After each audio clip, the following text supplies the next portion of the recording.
Esta es una pregunta en la que hacemos un pequeño repaso de la psicopatología y sobre todo de la psicopatología de la esquizofrenia. El tema de psicopatología, el tema 1, es un tema que no hay que estudiarse, no es un tema que haya que memorizar, porque son muchos conceptos y muchas ideas que nos van a suponer un gran gasto de memoria, algo que no es muy útil para el MIR. Lo que hay que hacer es que cuando uno pase por los distintos temas y aparezcan definiciones y aparezcan conceptos psicopatológicos, vuelva hacia atrás y revise o busque en ese tema cada uno de los conceptos y así pueda entender de qué se está hablando. En esta pregunta, la opción correcta es la 3.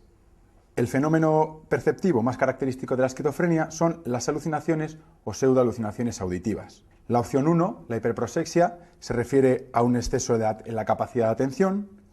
La opción 2 habla de las alucinaciones auditivas, que son fenómenos típicos del alcoholismo. La opción 4 habla de ilusiones, que no son típicas de la esquizofrenia. Y la 5 de alucinaciones visuales zoomórficas, que si bien en la esquizofrenia se dan alucinaciones visuales, son poco frecuentes y mucho menos si se refieren a zoomórficas, es decir, con forma de animales. Si recordáis, la tabla que aparece en el manual sobre trastornos de la percepción hace una división entre 4 posibles trastornos: la ilusión, la alucinosis, la alucinación y la pseudoalucinación.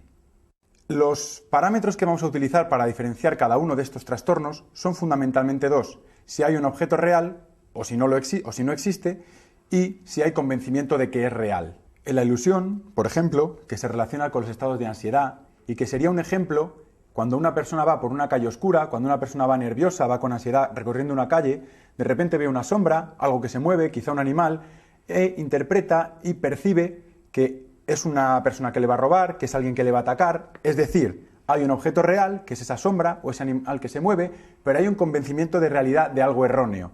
Es decir, percibe que es una persona que le va a atacar o alguien que le puede hacer daño. En la alucinosis, que sería por ejemplo la alucinosis alcohólica, el ejemplo típico, son unas voces que te insultan, unas voces que te amenazan, típica del consumo de alcohol. Aquí no hay objeto real, es decir, estoy oyendo algo que me insulta, pero que no es real, no hay una persona que me esté insultando. Pero la diferencia también con la ilusión es que la persona no está convencida de la realidad, es decir, sería una persona que llega a urgencias diciendo que está bebiendo, que está bebida, que se ha emborrachado y que está oyendo unas voces que le insultan, pero que no son reales, que eso no puede ser. Es decir, no hay objeto real y la persona no está convencida de la realidad. En la alucinación, típica, por ejemplo, de la esquizofrenia y también de algunos estados metabólicos, como encefalopatías o como intoxicación por sustancias, tampoco hay objeto real, es decir, uno oye unas voces o uno ve algún objeto o ve alguna cosa que no existe, pero está convencido de que es real. Por ejemplo, oír unas voces que le insultan, pero pensar que sí que es real, que un vecino, que un amigo, que alguien te está enviando esas voces a la cabeza o te está llegando un susurro de alguien que te insulta o, por ejemplo, ver una figura humana que está contigo, que te acompaña y que en realidad no existe. Es decir, no hay objeto real, pero la persona está convencida de la realidad. La última diferencia sería entre la alucinación y la pseudoalucinación, también muy típica de la esquizofrenia y muy preguntada en el MIR. La diferencia entre las dos es que en la alucinación uno percibe una voz fuera, como un susurro, como una voz, alguien que le habla al oído, es decir, fuera de su cabeza, y percibe ahí el fenómeno alucinatorio. Puede ser algo que ve o algo que oye. Sin embargo, en la pseudoalucinación, el contenido está en el interior de la cabeza. Puede oír una voz, a veces se llama sonorización del pensamiento, o puede notar que tiene alguien por dentro, como que está poseído. Es decir, igual que en la alucinación, no hay objeto real, sí que hay convencimiento de realidad, pero la diferencia es que en la alucinación la percepción está localizada en el exterior, mientras que en la pseudoalucinación está en el interior de la cabeza. Un último matiz en esta pregunta es el tema de las alucinaciones visuales zoomórficas. Cuando en psiquiatría, en el MIR, nos hablan de la presencia de bichos, de pequeños animales, de serpientes, de hormigas, en general no nos están hablando de esquizofrenia, sino de otro tipo de trastornos. Por ejemplo, en la intoxicación por cocaína es típico tener una alucinación táctil que recorre la piel en forma de hormigas, se denomina síndrome de Magnan. En la abstinencia al alcohol, que es el delirium tremens, también es típico que haya alucinaciones visuales zoomórficas en forma de bichos que corren por la habitación, bien serpientes, ratones, pequeños animales. Y también hay una variante del trastorno delirante crónico que se denomina delirio dermatozoico senil o síndrome de Ekbom, en el que la persona piensa que está infectada por bichos. No es tanto un fenómeno alucinatorio de ver bichos o sentir bichos, sino pensar que uno está infectado, es decir, es una idea delirante. Así pues, cuando en psiquiatría nos hablan de bichos, es raro que nos estén hablando de esquizofrenia y más frecuente que hablen de estos otros trastornos.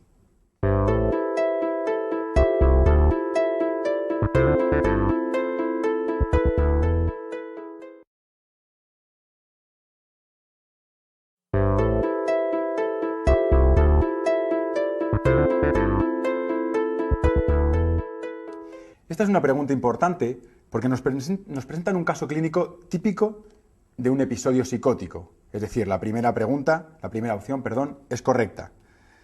Aparecen ideas delirantes, aparecen alucinaciones visuales, alucinaciones auditivas, con lo cual estamos ante un episodio psicótico. Como dice la opción 2, podría perfectamente tratarse de un primer brote de esquizofrenia paranoide.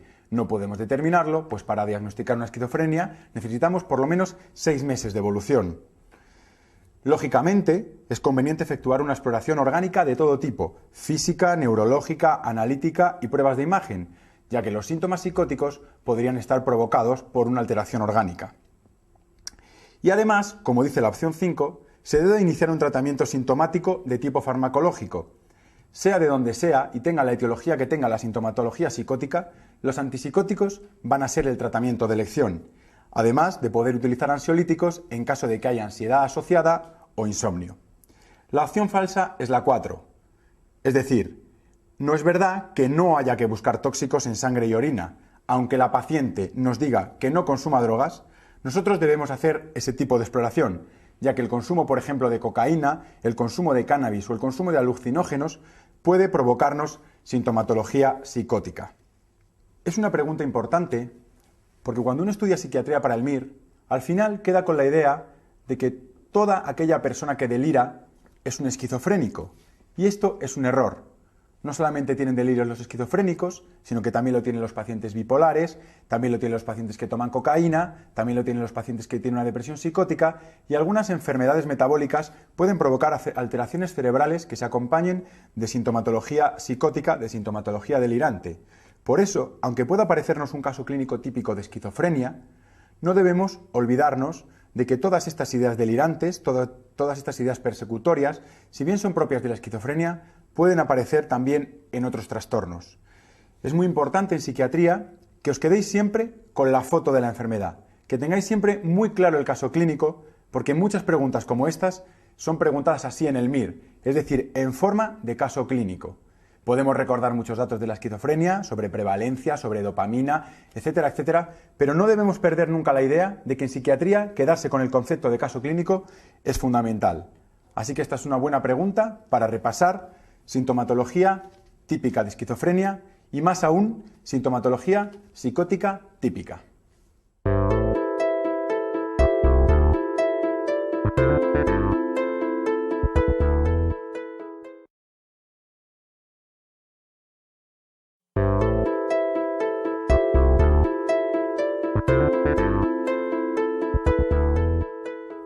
Esta es una pregunta importante para rentabilizar el estudio en el MIR y en concreto en la psiquiatría. Cuando nos referimos a los factores de mal pronóstico de la esquizofrenia, debemos ser prácticos, debemos ser inteligentes y subrayar y estudiarnos solamente aquellos factores que no fuéramos capaces de deducir.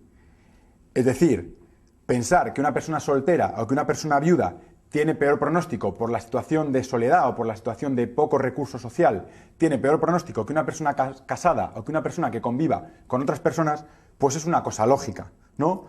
Igual que la presencia de síntomas neurológicos presentes y asociados también va a ser una característica de mal pronóstico. Lo que tenemos que hacer cuando estudiemos es perder el miedo a no estudiarnos cosas para el MIR. Es decir, solamente vamos a ir a subrayar aquellas ideas, aquellos factores pronósticos que a nosotros nos resulten más raros, nos resulte difícil identificar en el MIR, porque en una pregunta MIR, cuando uno tiene claros los conceptos, va a saber resolverlos, se lo haya estudiado o no. Entonces solamente debemos ir a subrayar aquellas cosas, aquellas ideas que nos llamen la atención y que no hubiéramos sido capaces de deducir. En esta pregunta, la opción falsa es la opción número 3. Antecedentes familiares de depresión.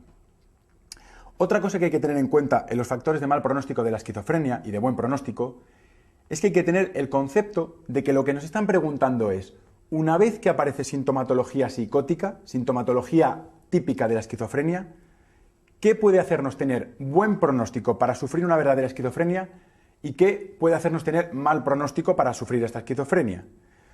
Es decir, el tener antecedentes familiares de depresión no es para nada un factor de riesgo para la esquizofrenia, sino al revés. Si yo tuviera sintomatología delirante, preferiría tener familiares que han tenido una depresión psicótica o que han tenido un trastorno bipolar con ideas delirantes. ¿Por qué? Pues porque el pronóstico de la esquizofrenia en general es mucho peor. Si mi padre ha sido un deprimido que ha tenido ideas delirantes, lo más probable es que mis síntomas delirantes sean igual que los de él y tiene mucho mejor pronóstico una depresión psicótica que una esquizofrenia con todos sus síntomas. Así como, por ejemplo, me estudiaría la presencia de factor estresante precipitante. Que haya un factor estresante precipitante puede parecer algo malo, hay algo que te provoca los síntomas, mal, pero a su vez es bueno tener algo que tratar. Por ejemplo, si tenemos una enfermedad metabólica o incluso un tumor cerebral, pues puede ser muy malo para la vida del paciente, evidentemente, pero para la esquizofrenia eso tiene buen pronóstico, porque una vez curada la enfermedad, se resuelven los síntomas y el pronóstico de la esquizofrenia, por lo tanto, es bueno porque no va a haber tal esquizofrenia. Así pues, la ausencia de un factor estresante precipitante, los síntomas neurológicos presentes, el ser soltero y que haya un inicio progresivo son síntomas de mal pronóstico en la esquizofrenia, mientras que los antecedentes familiares de depresión son síntomas de buen pronóstico. Como podéis ver en la tabla de factores de buen pronóstico, muchos de ellos son bastante lógicos, como por ejemplo la infancia normal o el buen nivel de introspección previos. Por ejemplo, a mí me llamaría la atención y subrayaría en mi manual solamente inicio brusco, porque me puede parecer que eso es algo grave y sin embargo no lo es, como ya he explicado, o por ejemplo la presencia de síntomas positivos mucho más que negativos. Esto que parece raro, porque los síntomas positivos son los que más llaman la atención, las ideas delirantes, las alteraciones de conducta, las alteraciones del lenguaje, son los que más llaman la atención, mientras que los síntomas negativos, como el aplanamiento afectivo, las dificultades para las relaciones sociales, las dificultades en la elaboración del lenguaje, son síntomas mucho menos llamativos, mucho menos evidentes. Sin embargo, los tratamientos mejoran mucho los síntomas positivos, mientras que los negativos van evolucionando a largo plazo y van haciendo que la persona quede mucho más residual. Es decir, que no se pueda desenvolver de manera normal y por lo tanto son los que van a marcar el pronóstico. Así pues, a mí me llamaría la atención y por eso subrayaría en mi libro, en mi tabla de síntomas de buen y mal pronóstico, los síntomas negativos como mal pronóstico y los síntomas positivos como buen pronóstico, algo que a priori me llamaría la atención. Y así debemos hacer con todos los síntomas. Por ejemplo, en la tabla de factores de mal pronóstico, lógicamente la mala adaptación escolar, el aislamiento social, la historia familiar de esquizofrenia o el escaso apoyo familiar son cosas evidentes y que no debemos subrayar en el manual porque delante de una pregunta MIR vamos a ser capaces de responderlo. Mientras que, por ejemplo, como ya he dicho, el predominio de síntomas negativos es algo que a priori llama la atención y que yo subrayaría para en las sucesivas vueltas ir concretamente a estudiarme las cosas que me son más difíciles recordar.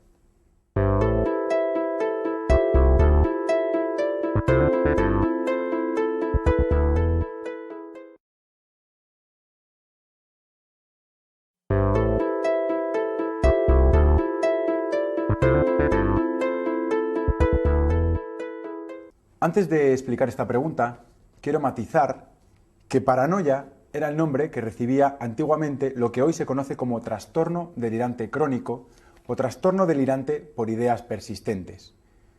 La paranoia, si bien antes se llamaba así a todo el trastorno, en estos momentos se considera uno de los subtipos del trastorno delirante. Está el trastorno delirante crónico de contenido persecutorio, que sería la paranoia. Está el trastorno delirante crónico de contenido erotomaníaco o síndrome de Cleren-B, está el trastorno delirante hipocondriaco, está el trastorno delirante somático o síndrome de Ekbom y está el trastorno delirante celotípico o delirio de Otelo. Así pues, sería incorrecto llamar a todo ello paranoia, porque la paranoia solamente es un subtipo del trastorno delirante crónico. En esta pregunta, la opción correcta, es decir, la afirmación incorrecta, es la 3. La duración del tratamiento antipsicótico es más breve en la paranoia. Como su nombre indica, el trastorno delirante crónico es una enfermedad crónica que, al igual que la esquizofrenia, van a necesitar un tratamiento de por vida o por lo menos muy a largo plazo. Para el MIR, el trastorno delirante crónico va a cumplir una función que es intentar confundirnos con la esquizofrenia. Y me explico. Como son trastornos parecidos, en el MIR van a poner probablemente un caso clínico de trastorno delirante crónico o al revés y van a intentar que confundamos el uno con el otro. Así pues, lo que tenemos que hacer es tener muy claro la fotografía de un esquizofrénico y muy clara la fotografía de una persona con un trastorno delirante crónico. Para ello, cuando estudiéis la tabla siguiente, en lugar de estudiarla comparativamente, prevalencia en uno y en otro, personalidad previa en uno y en otro, forma de inicio en uno y en otro, es mejor que estudiemos cada uno de los trastornos en sí mismo. Es decir, saber que la paranoia tiene una prevalencia del 0,3%, que la personalidad previa era paranoide, que suele ser un proceso que dura varios años hasta que se establece. La edad media, esto es importante, es de unos 35 años, entre 34 y 45. El deterioro personal que conlleva es escaso y los delirios están estructurados y son más complejos, así como son raras las alucinaciones, sobre todo las auditivas. La esquizofrenia tiene una prevalencia del 1%, la personalidad previa era más normal, es decir, se habla de una ruptura biográfica, hay un punto en el que uno empieza a tener los síntomas de esquizofrenia, o por lo menos así lo van a preguntar en el MIR. El inicio es más rápido, solamente hace falta 6 meses para poder diagnosticar una esquizofrenia, y la edad de inicio es mucho más pequeña, es decir, alrededor de los 18-25 años en los hombres y entre los 25 y 35 en las mujeres. Los delirios están muy mal organizados, son mucho más graves y mucho más pobres, y el deterioro que tiene el paciente también, por la existencia de síntomas negativos que no están presentes en la paranoia. Ahora bien, la característica diferencial fundamental y que no podemos olvidarnos para el MIR entre los dos trastornos es la estructura del delirio. Mientras que el trastorno delirante crónico tiene un delirio organizado, por ejemplo, pueden contarnos que desde hace unos años ha notado que hay unos vecinos que son muy raros, que le están controlando, que se están fijando en cuándo entra y cuándo sale de casa, que incluso le ha parecido ver que le miran cuando pasaba por la parada del autobús, que alguien ha comentado que esos vecinos son raros y que una vez le ha visto pasar con algo en el bolsillo que podía ser una pistola y que como él tiene un piso muy bueno y es viudo, pues que lo que quieren es quedarse con su piso. Es decir, es una historia hilada, una historia estructurada y sistematizada que incluso en muchas ocasiones hace falta la familia o un informador externo que nos diga que no es verdad, porque a veces incluso podía pasar por real.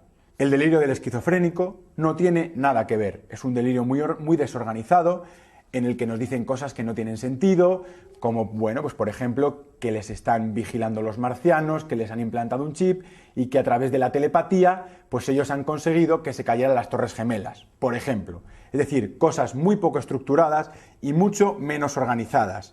La presencia de alucinaciones también es una característica diferencial porque en el MIR característicamente el trastorno delirante crónico no presenta alucinaciones y si lo hace, en general, suelen ser olfativas o táctiles, mientras que en la esquizofrenia son frecuentes las alucinaciones, principalmente las auditivas y también las visuales. Si bien tenemos las alucinaciones y los delirios para diferenciar el trastorno delirante crónico de la esquizofrenia, lo más importante de estos dos factores son los delirios, porque sí podrían plantear un caso de trastorno delirante con alucinaciones auditivas. Así pues, lo más importante con lo que nos tenemos que quedar es con la estructura del delirio. En el trastorno delirante crónico, el delirio está bien estructurado y la esquizofrenia no.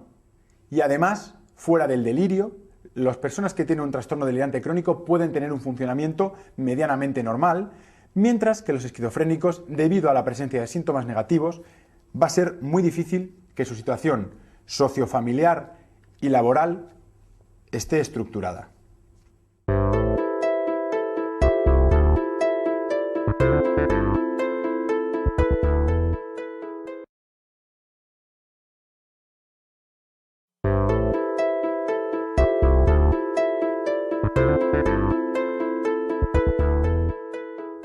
En esta pregunta se están refiriendo a los psicofármacos y en concreto a la medicación antipsicótica. Este es uno de los temas más preguntados en el MIR. La opción correcta es la número 3, la acatisia, que se describe exactamente como la sensación de inquietud interna presentada tras el tratamiento con antipsicóticos.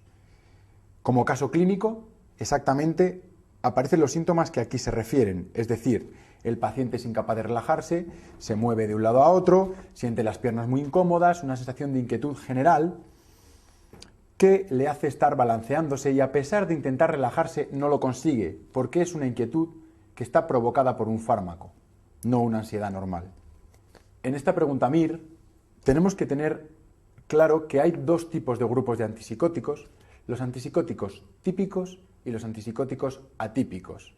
En el manual hay una tabla muy amplia en la que explican los fármacos antipsicóticos, de las cuales yo os recomiendo que os estudiéis los antipsicóticos típicos y que los atípicos lo leáis y os aprendáis alguna característica diferencial de cada uno, alguna característica un poco más peculiar. Lo que más preguntan en el MIR son los efectos secundarios de los antipsicóticos.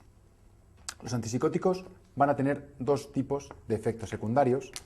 En primer lugar, los síntomas extrapiramidales o trastornos del movimiento inducidos por antipsicóticos y, en segundo lugar, un síndrome mucho más grave, que es el síndrome neuroléptico maligno.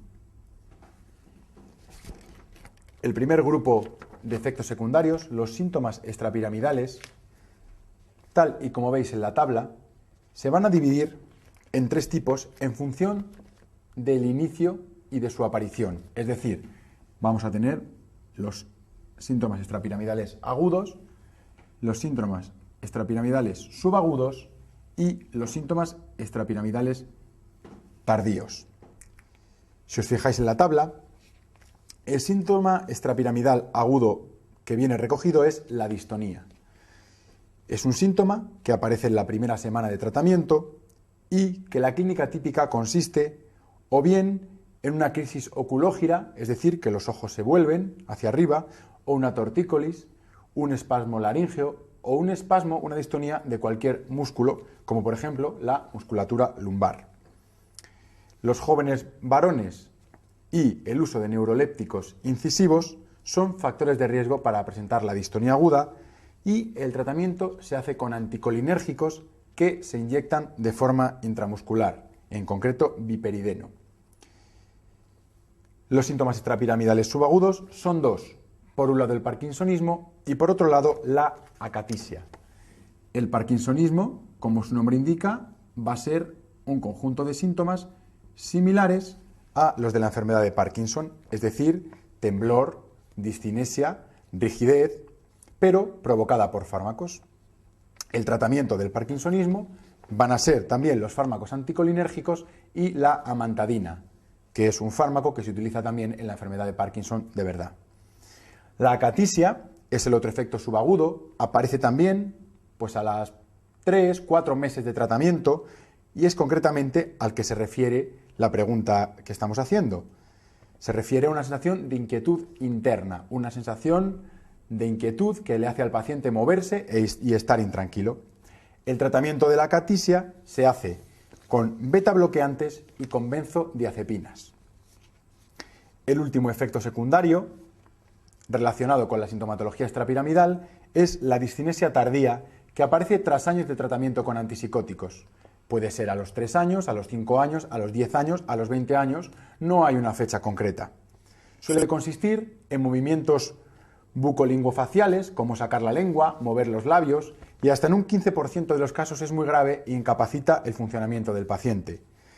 Recordaros que entre los factores de riesgo está el haber utilizado muchos fármacos anticolinérgicos durante el tratamiento, con lo cual debemos tener cuidado a la hora de utilizarlos si hay una distonía o si hay un parkinsonismo.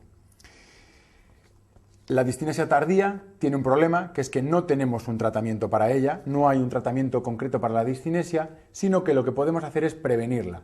¿Cómo se previene? Pues utilizando antipsicóticos atípicos, antipsicóticos de segunda generación, antipsicóticos modernos, porque los antipsicóticos típicos, los clásicos, se han relacionado más con la aparición de discinesias tardías. Otra cosa que podemos hacer si aparece ya la discinesia es retirar el antipsicótico que la está provocando y poner un antipsicótico de segunda generación. En el MIR, el más preguntado ha sido la clozapina.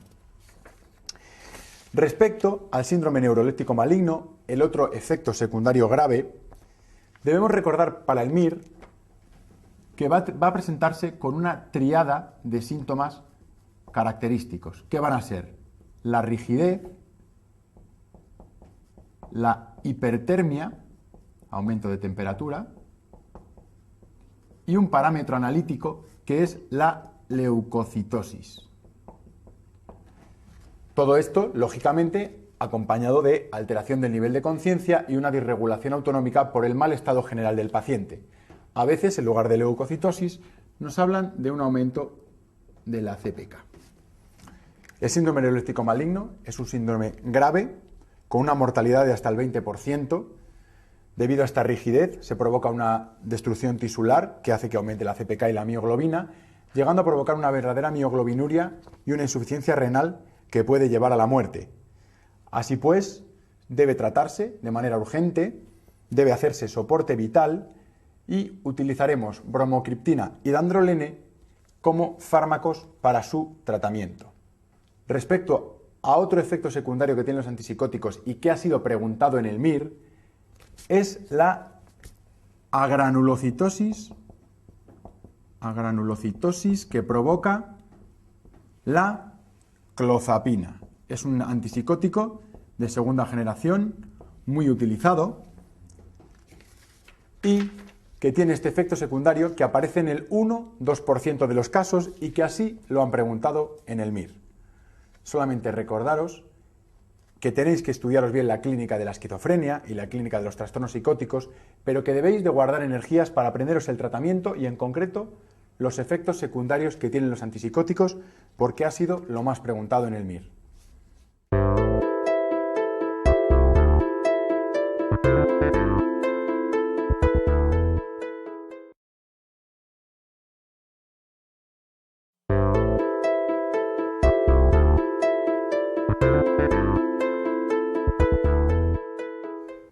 Los trastornos afectivos es el segundo tema más preguntado en el MIR en psiquiatría. En esta pregunta, en concreto, nos piden el diagnóstico diferencial entre la depresión endógena y la depresión neurótica, las dos entidades que debemos aprender a diferenciar para el MIR. De nuevo, es fundamental que nos quedemos con una foto de cada una de las dos enfermedades para que no confundamos y para que entendamos bien las características diferenciales entre cada una. Como veis en la siguiente tabla, la distimia o depresión neurótica tiene que ver más con factores psicosociales o de personalidad. De una manera caricaturizada, podemos imaginarnos una depresión neurótica o una persona distímica como una mujer, porque es más prevalente en las mujeres, de edad media, que tiene una depresión de intensidad leve, pero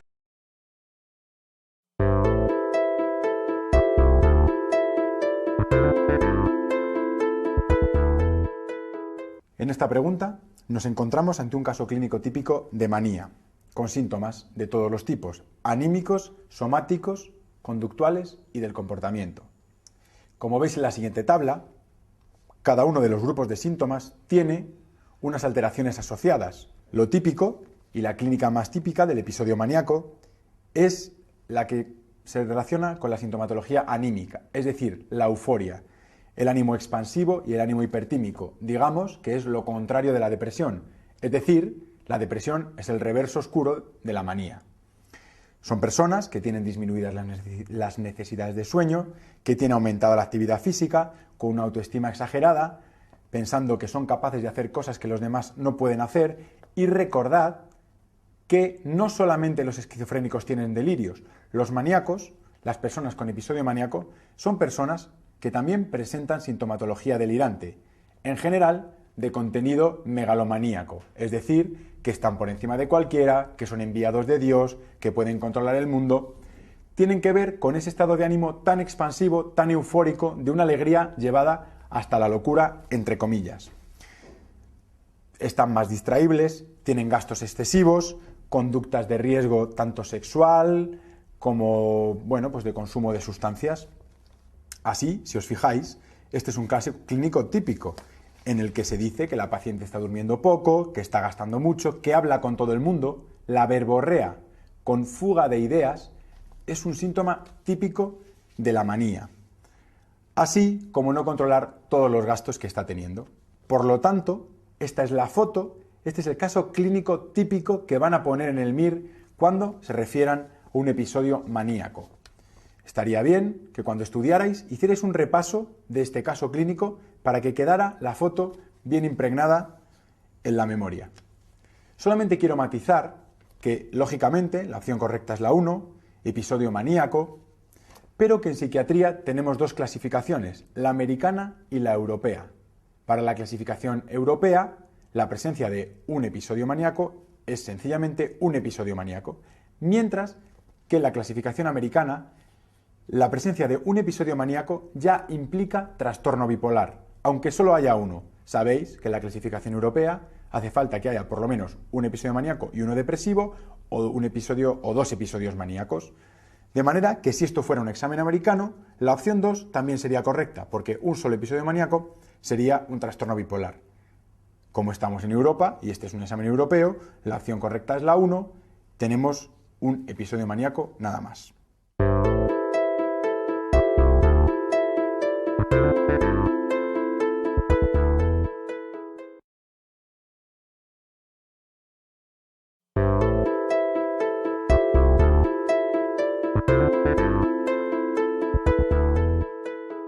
Esta es una pregunta sobre fármacos antidepresivos.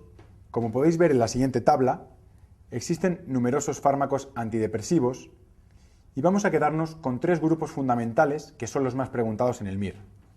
Los antidepresivos tricíclicos, los IMAO y los ISRS o inhibidores de la recaptación de serotonina. Hay otros, como los inhibidores selectivos de la recaptación de noradrenalina o inhibidores de la recaptación de serotonina y noradrenalina. Pero en el MIR, hasta ahora, los fármacos preguntados como fármacos de elección son los ISRS. En el momento actual, los ISRS han demostrado eficacias similares tanto a los IMAO como a los antidepresivos tricíclicos y, dado que son los que menor número de efectos secundarios tienen, se convierten en los fármacos de elección en este trastorno. Por lo tanto, la fluoxetina, opción número 4, que es un ISRS, es la opción correcta. La imipramina, la amitriptilina y la nortriptilina son antidepresivos tricíclicos y la tranilcipromina es un IMAO. Además, en esta pregunta nos habla de dos antecedentes personales, el bloqueo de rama izquierda y la hiperplasia benigna de próstata. Debemos recordar que los antidepresivos tricíclicos, como podéis ver en la siguiente figura, además de inhibir la recaptación de serotonina y de noradrenalina, van a actuar sobre otros receptores, como son los receptores histaminérgicos, como son los receptores adrenérgicos y como son los receptores anticolinérgicos. Por este motivo van a presentar múltiples efectos secundarios. Entre otros, van a provocar bloqueos cardíacos, lo que dificultan su manejo en personas con patología cardíaca previa. Van a provocar alteraciones en la onda T, semejantes a las que provoca la hipopotasemia, y además, por la afectación de los receptores anticolinérgicos, van a provocar síntomas diversos, como por ejemplo la sequedad de boca, la retención urinaria, lo cual contraindica su uso en pacientes con hiperplasia benigna de próstata. Los IMAO son otros fármacos que también son peligrosos, dado que al inhibir la monoaminoxidasa de todo el cuerpo, impide la destrucción de las aminas biógenas. Si tomamos alimentos que contengan aminas biógenas, como por ejemplo la tiramina, vamos a provocar una crisis hipertensiva en el paciente. Por esto se dificulta mucho su manejo, ya que alimentos curados, embutidos, cerveza y otros alimentos fermentados interaccionan con los IMAO, así como fármacos antigripales y anticatarrales, de manera que su manejo es complejo. Por eso, en esta pregunta, de nuevo, la opción correcta es la de los ISRS, que son los fármacos con menor índice de efectos secundarios. Solo debemos recordar que las náuseas, la sequedad de boca y el estreñimiento son los efectos secundarios más frecuentes.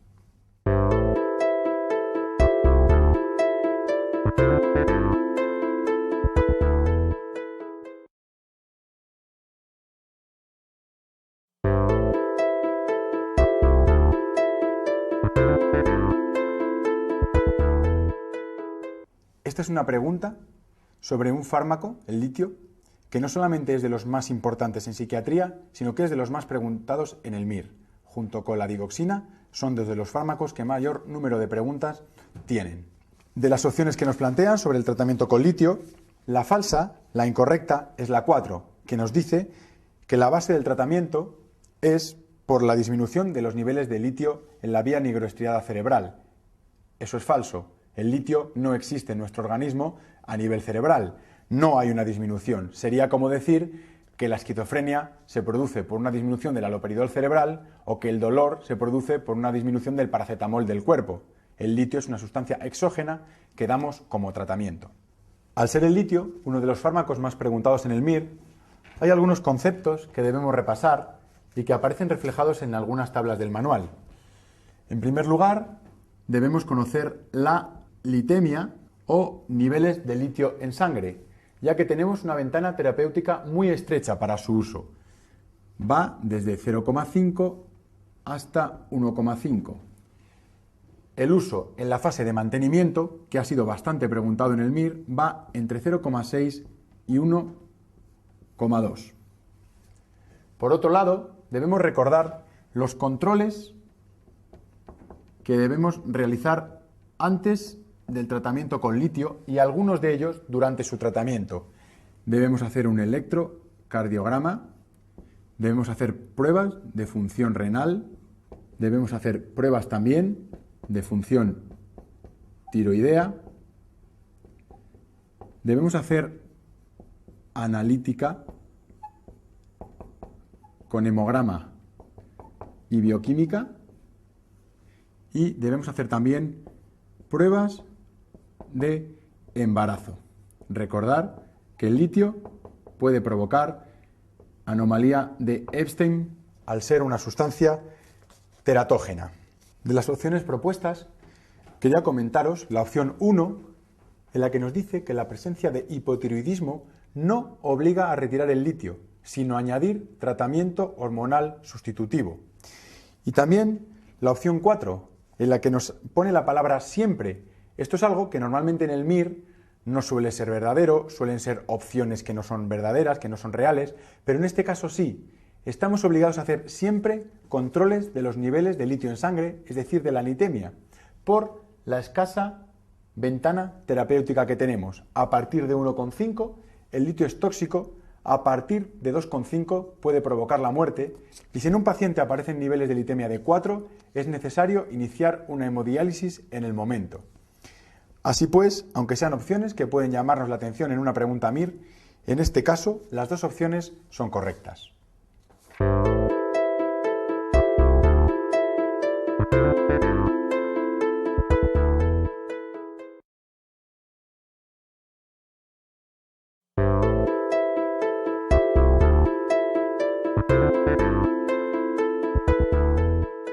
Cuando nos estudiamos los factores de riesgo de suicidio, debemos dirigirnos, debemos subrayar y debemos aprendernos solamente aquellos que no fuéramos capaces de deducir delante del examen MIR.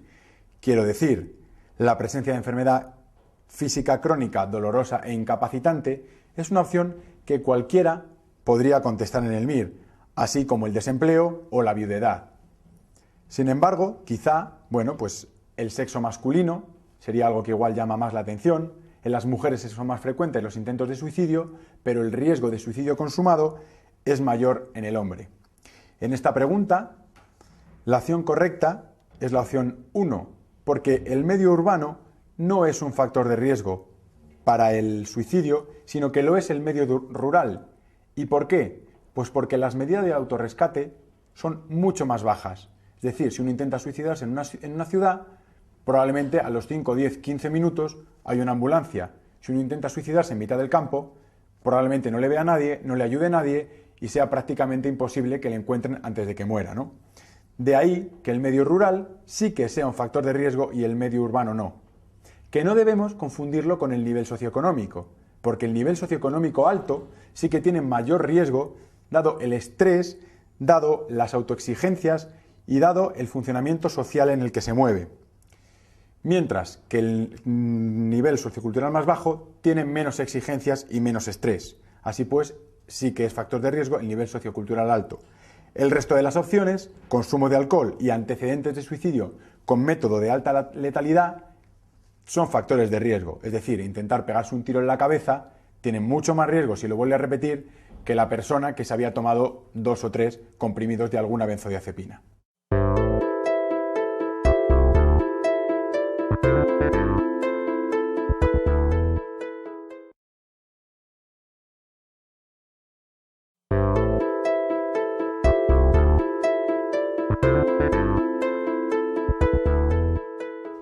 Recordar que el trastorno de pánico es un trastorno que está incluido dentro de los trastornos de angustia.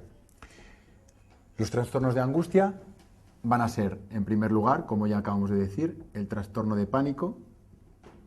En segundo lugar, vamos a tener las fobias, donde podemos tener la fobia simple, la fobia social y la agorafobia.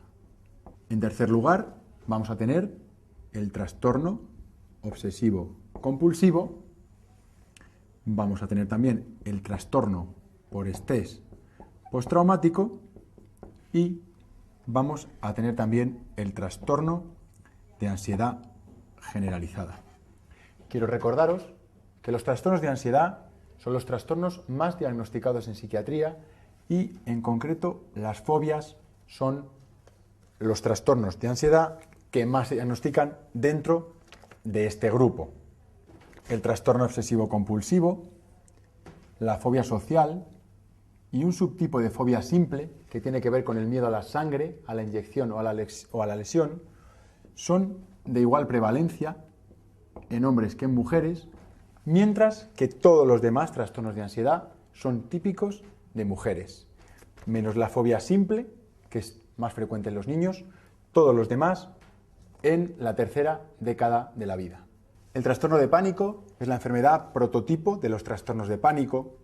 Los trastornos de pánico son un grupo de trastornos que, si bien son diferentes uno de otros, tienen la característica común de presentar crisis de ansiedad como síntoma base. El trastorno de pánico se caracteriza por la presencia de crisis de ansiedad recurrentes e inesperadas durante el periodo de un mes, y durante este mes la persona va a perder su capacidad de funcionamiento normalizado, bien por miedo a que las crisis se repitan o bien por miedo a que la crisis le provoque la muerte o los síntomas de la crisis no le dejen funcionar. Por lo tanto, la opción 2, el término crisis de angustia es sinónimo de trastorno de pánico, es falsa. Debemos recordar que en todo el conjunto de trastornos de ansiedad, el tratamiento lo vamos a hacer de dos maneras.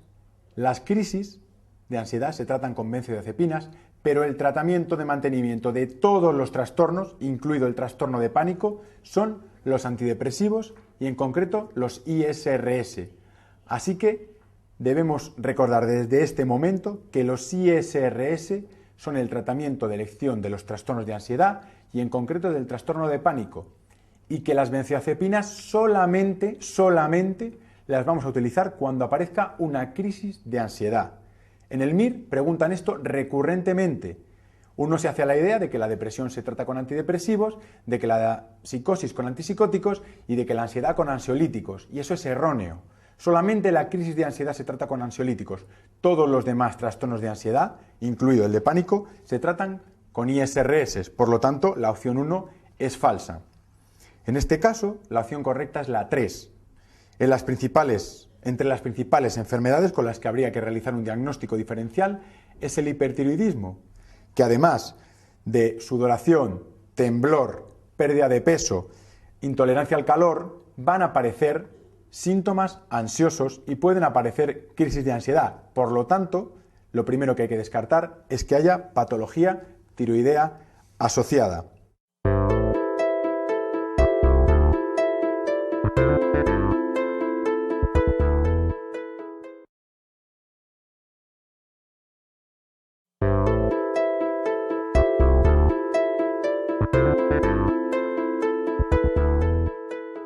Esta es una pregunta referente al trastorno obsesivo-compulsivo.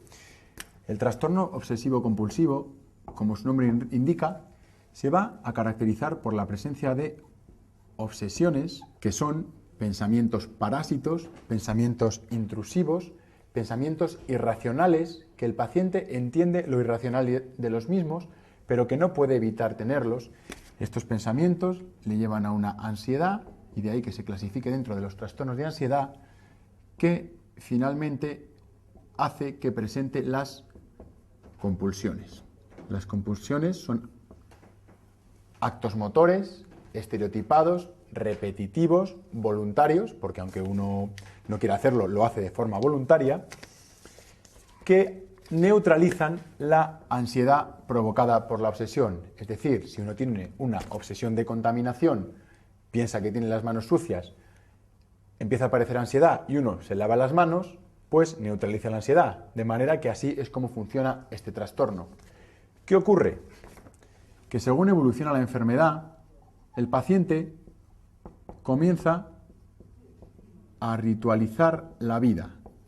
Es decir, los actos motores, las compulsiones, empiezan a tener un carácter mágico más allá de neutralizar la ansiedad. Es decir, abre la puerta 4 o 5 veces, comprueban el gas 7 o 8 veces, se lava las manos 20 o 30 veces, de manera que ya no es para neutralizar la ansiedad, sino que ha ritualizado, le ha dado un carácter mágico a este funcionamiento, a estas compulsiones. Tal y como dice la opción 1, la edad de inicio más frecuente se sitúa hacia los 20 años, aunque hay una forma infantil que se relaciona con tics motores y con infecciones por estreptococo beta hemolítico del grupo A, típica de los niños. Y en este caso, la opción falsa es la 4, que dice que el uso de benzodiazepinas es de elección dada la ansiedad asociada a las obsesiones. En todos los trastornos de ansiedad, en todos, el tratamiento de elección son los ISRS y no las benzodiazepinas, que si bien las podemos utilizar para calmar la ansiedad de forma puntual, no son el tratamiento de elección. Además, los ISRS son muy eficaces en el trastorno obsesivo-compulsivo, hasta el 70% de los casos responden a dosis más elevadas de lo habitual. Por otro lado, si bien los ISRS serían algo más específico para tratar las obsesiones, la terapia cognitivo-conductual y en concreto, como dice la opción número 3, la exposición con prevención de respuesta es la que más se utiliza para neutralizar las compulsiones. Es decir, se entrena a una persona en relajación y se le expone condicionando su respuesta en lugar de hacia la ansiedad, hacia la relajación. El TOC es uno de los trastornos de ansiedad más preguntados en el MIR y debemos recordar que lo más frecuente son las obsesiones de contaminación con rituales de limpieza.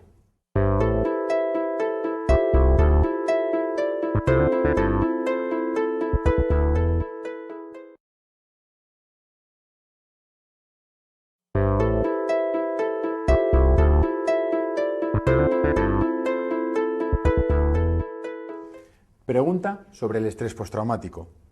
Debemos recordar para el MIR que el estrés postraumático tiene 4 grupos de síntomas. En primer lugar, la reexperimentación. La reexperimentación que se suele acompañar de una hiperestimulación adrenérgica con sudoración, temblor, etcétera, etcétera. En segundo lugar, el estado de hiperalerta o arousal, en la que la persona pues, va por la calle alerta, por ejemplo, si está viviendo un estrés postraumático por un atropello, pues va pendiente de los coches, si oye un frenazo se asusta, es decir, en un estado de hiperalerta. En tercer lugar, va a presentar conductas de evitación. Volvemos al ejemplo, si es una persona que ha sido atropellada, pues lo que va a hacer es evitar pasar por la calle donde la atropellaron o incluso evitar cruzar por pasos de cebra sin semáforo o incluso, en los casos más graves, llegar a no salir a la calle. Evitación. Y el cuarto síntoma es el embotamiento afectivo. Esto es importante porque cuando uno estudia para el MIR y pasan los meses y ha estudiado y ya se ha aprendido el trastorno por estrés postraumático, es fácil que recuerde la reexperimentación, es fácil que recuerde la hiperalerta, es fácil que recuerde la evitación, de manera que las opciones 1, 2 y 3 de la pregunta sabríamos claramente que son verdaderas. Pero la opción 4, que nos dice el estado de ánimo deprimido, pues uno puede asociar que, bueno, después de un trauma a uno le queda un estado de ánimo deprimido, y eso es falso. Y de hecho la opción 4 es la falsa. Uno no está deprimido, sino que está embotado. Y no es lo mismo. El embotamiento afectivo es una sensación de desinterés, una sensación de aplanamiento, una sensación de que la vida da igual, que es distinto a estar deprimido. Una persona deprimida está con ánimo bajo, con apatía, sin ganas y sin poder disfrutar de las cosas, pero el ánimo triste es lo que marca la depresión, el ánimo deprimido. El embotamiento afectivo, como su nombre indica, es estar embotado, estar aplanado, estar de alguna manera desinteresado por la vida. Y esto es lo que le pasa a las personas que sufren de estrés postraumático, una restricción en la vida afectiva y no un estado de ánimo deprimido, tal y como dice la pregunta, la opción 4. Recordar también que el tratamiento del estrés postraumático se hace con fármacos ISRS, como todos los trastornos de ansiedad, y que en caso de que aparezca un episodio de reexperimentación con mucha ansiedad asociada, podemos utilizar una benzodiazepina, pero de forma puntual. El tratamiento debemos hacerlo siempre con antidepresivos.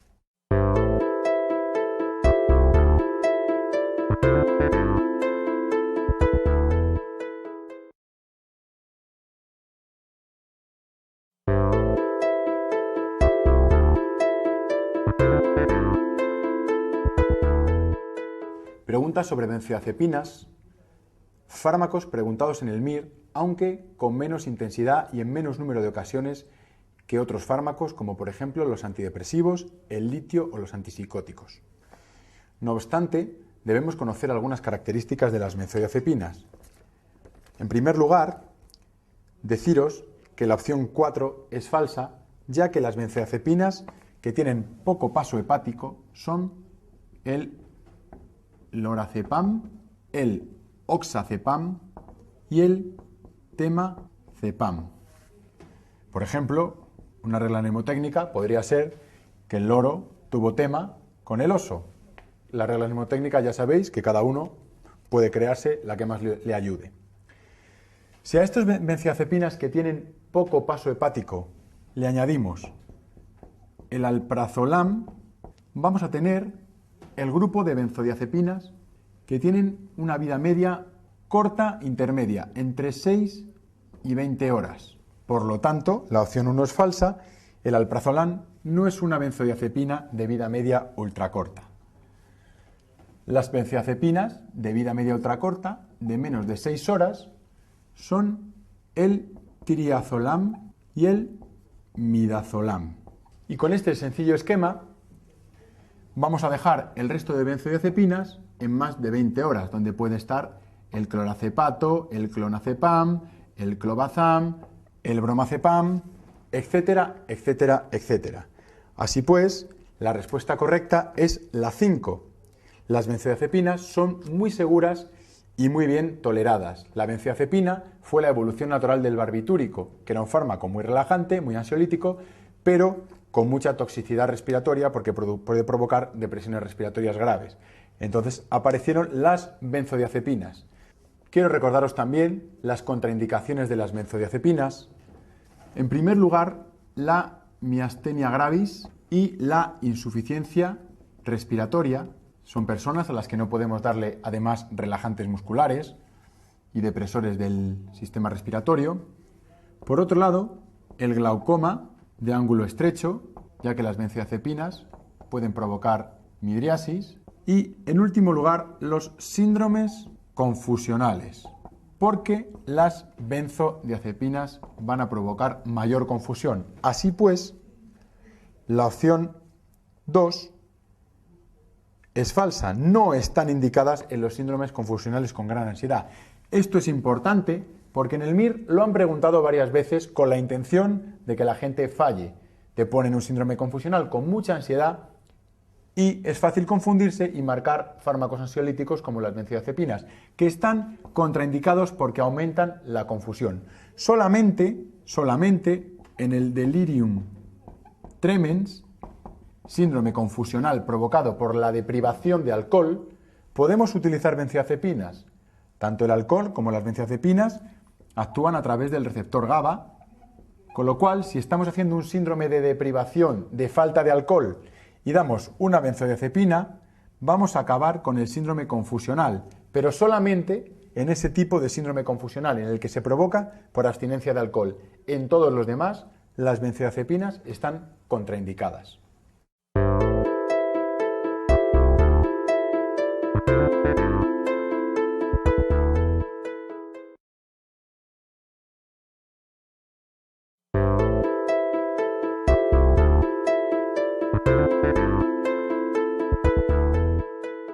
Pregunta sobre trastornos somatomorfos.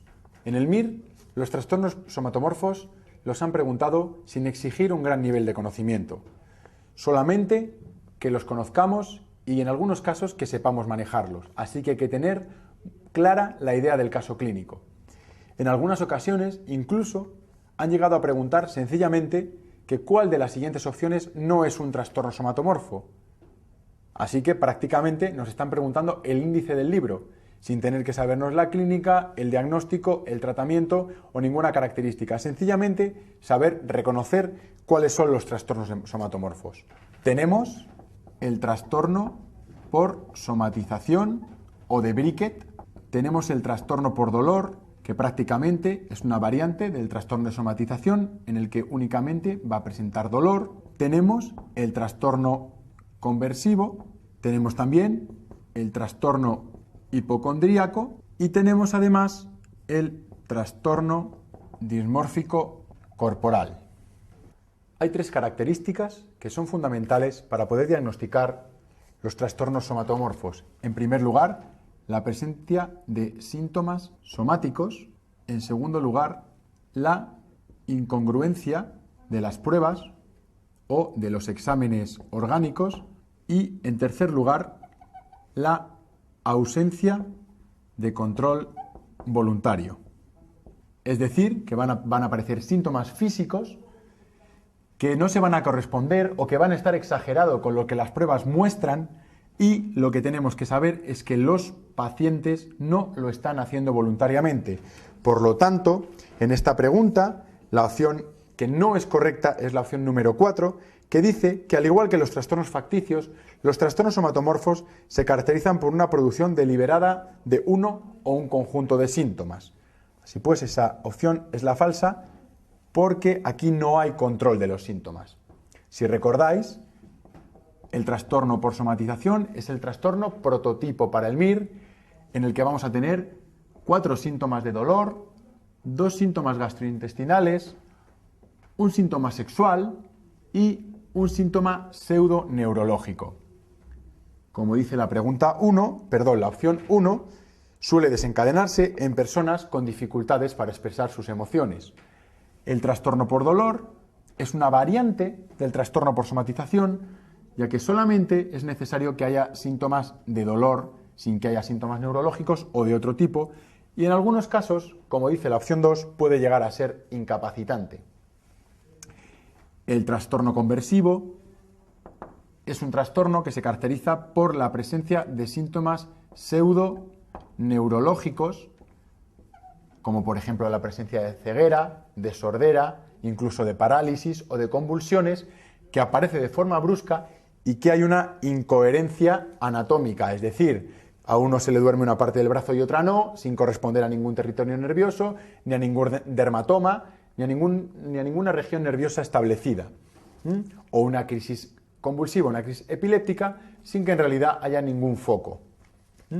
Como os he dicho, suele aparecer de forma brusca y suele marcharse, es decir, desaparecer también de manera brusca. El trastorno hipocondríaco y el trastorno dismórfico corporal, más que la presencia de síntomas, es la exageración de un síntoma o de alguna característica. En el caso del trastorno hipocondríaco, como todos sabemos, es la preocupación excesiva, la creencia de que uno tiene una enfermedad, por la presencia de algún síntoma mínimo y que se interpreta de manera exagerada. Y el trastorno dismórfico corporal es la preocupación por un rasgo físico que uno lo ve exageradamente alterado, como pueda ser la nariz, como puedan ser las orejas, etcétera, etcétera, sometiéndose a distintas intervenciones quirúrgicas y sin conseguirse nunca el resultado deseado, ya que estamos hablando de un trastorno mental. No obstante, en esta pregunta, y como recuerdo de lo que acabamos de explicar, la opción falsa es la 4, ya que todos estos síntomas no son provocados, a diferencia de los trastornos facticios, donde está, por ejemplo, el síndrome de Munchausen, en la que la persona puede tomar fármacos o puede provocarse lesiones, de manera que se somete a distintas exploraciones, a distintos tratamientos, también por enfermedad mental, pero en todo momento con un control voluntario.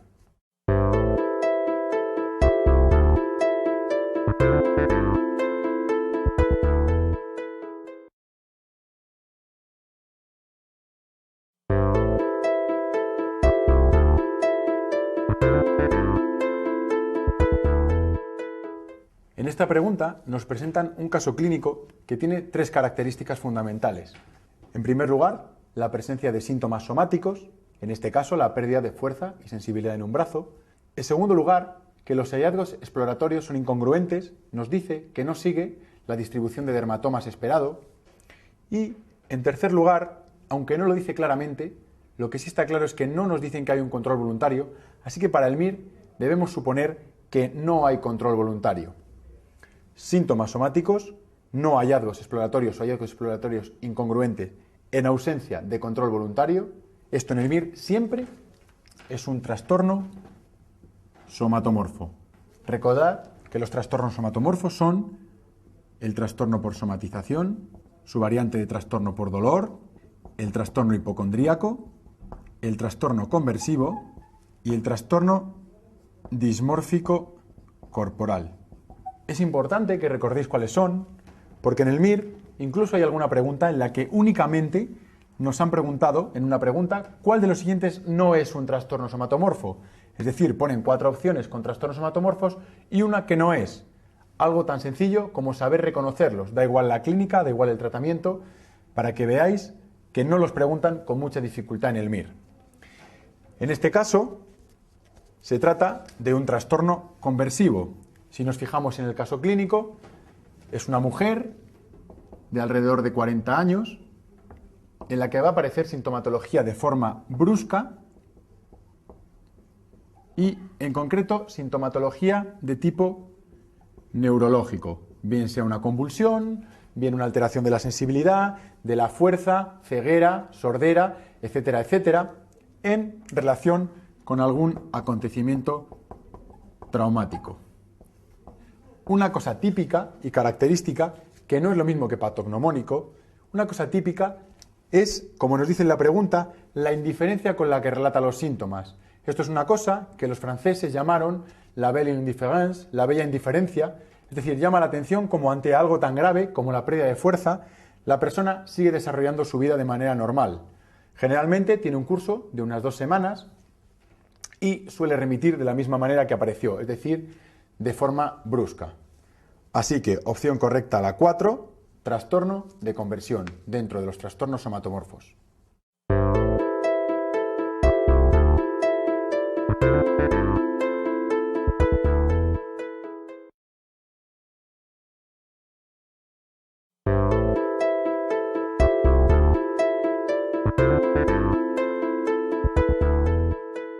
Cuando uno se estudia para el MIR, los trastornos de la conducta alimentaria, hay 2 grupos.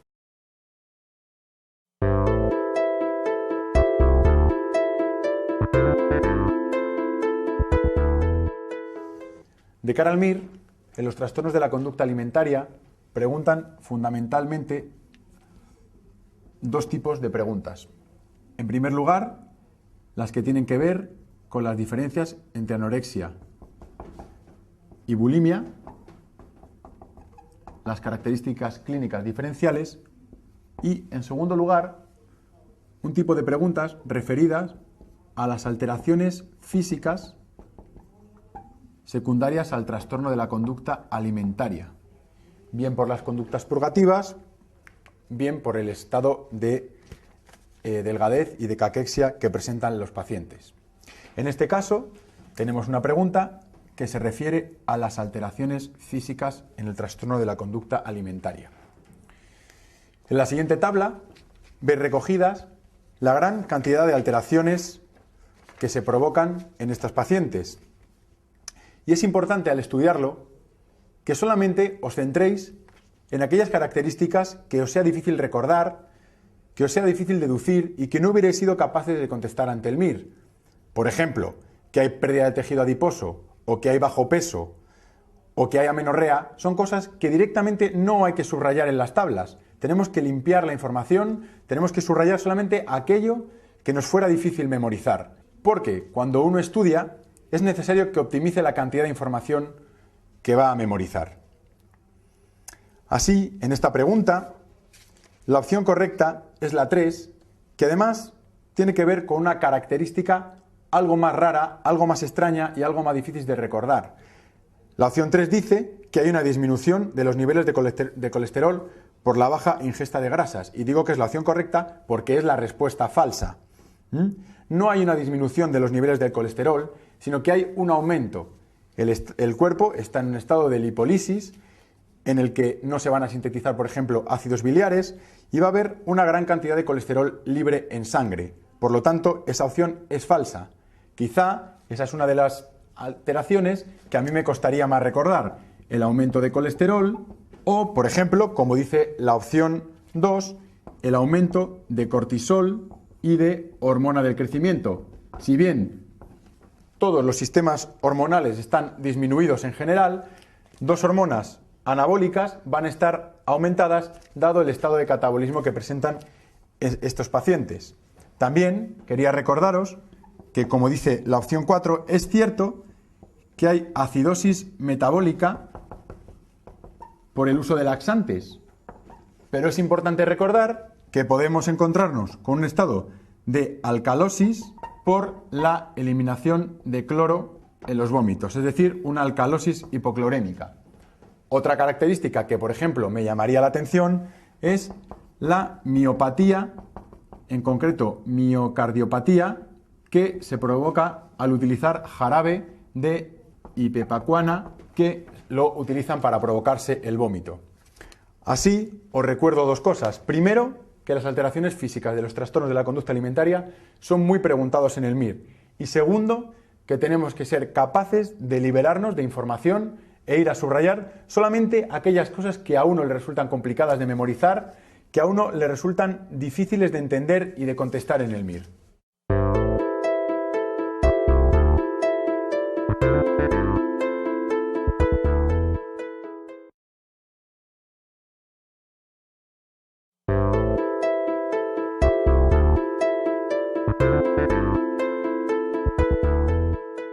Esta pregunta presenta un caso clínico típico y muy preguntado en el MIR, además con esta misma estructura, sobre un delirium tremens o un síndrome de abstinencia a alcohol, un síndrome de abstinencia grave. El delirium tremens aparece aproximadamente entre las 6, 12, 24 horas, aunque puede ser un poquito más, tras suspender el consumo de alcohol, con un pico máximo en aproximadamente 48 horas y, si todo evoluciona favorablemente, al quinto, sexto o séptimo día comienza a remitir. Es un cuadro muy grave que consiste, pues en una disregulación autonómica, como aquí se expresa, con temblores, sudoración, taquicardia, aumento de la temperatura y midriasis acompañante. Una de las características más importantes y que en el MIR nos suelen referir es la presencia de alucinaciones visuales zoomórficas. La presencia de bichos en psiquiatría suele tener que ver con el consumo de sustancias. Pueden aparecer la cocaína, ya lo hemos comentado, síndrome de Magnan, o el delirium tremens, en la que aparecen pequeños animales, tipo ratones, serpientes, corriendo por la habitación, que la persona lo vive de forma muy angustiosa. Es un cuadro grave, en el que pueden aparecer convulsiones, tal y como se indica en este caso clínico, que es un caso clínico prototipo, y, por lo tanto, requiere una atención médica de urgencias. Hasta el 20% de los casos puede provocarse la muerte.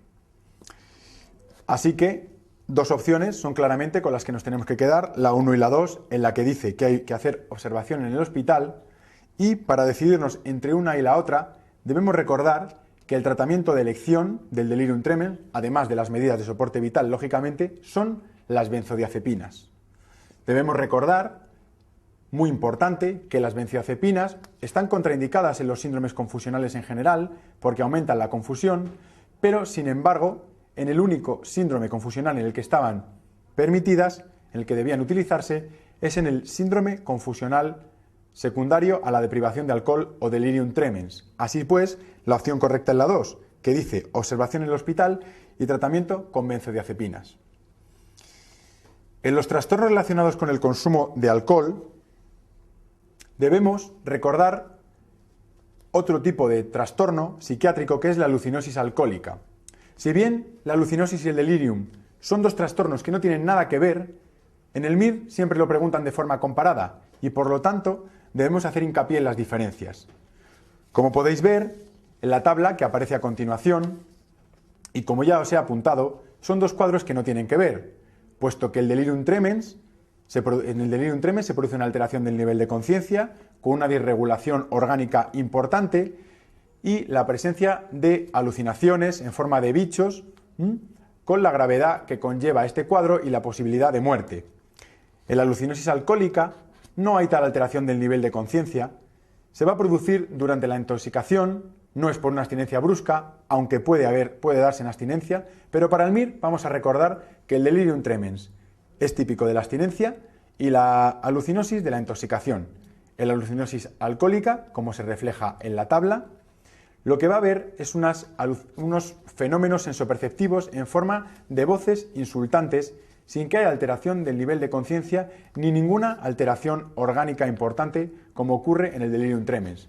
Mientras el delirium tremens lo tratamos con benzodiazepinas y soporte vital, la alucinosis alcohólica la vamos a tratar con antipsicóticos a baja dosis hasta que se resuelvan las alucinaciones.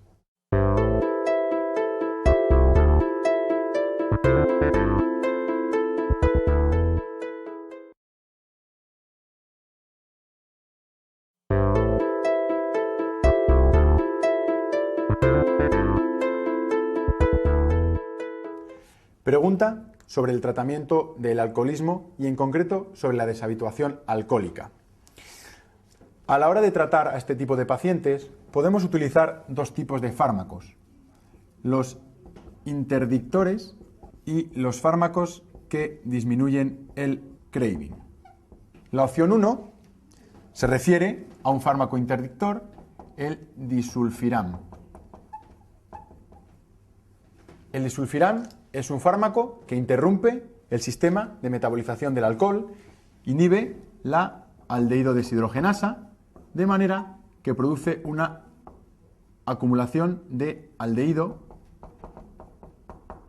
sustancia altamente tóxica para el organismo, que provoca fundamentalmente cuadros de hipertensión, de rubefacción facial, de temblor, de irregulación autonómica en general, incluso puede llegar a provocar en casos más graves hipotensión y parada cardiorrespiratoria, con lo cual la opción 1 que nos dice que los pacientes con enfermedades cardíacas no pueden realizar tratamiento con disulfiram es correcta.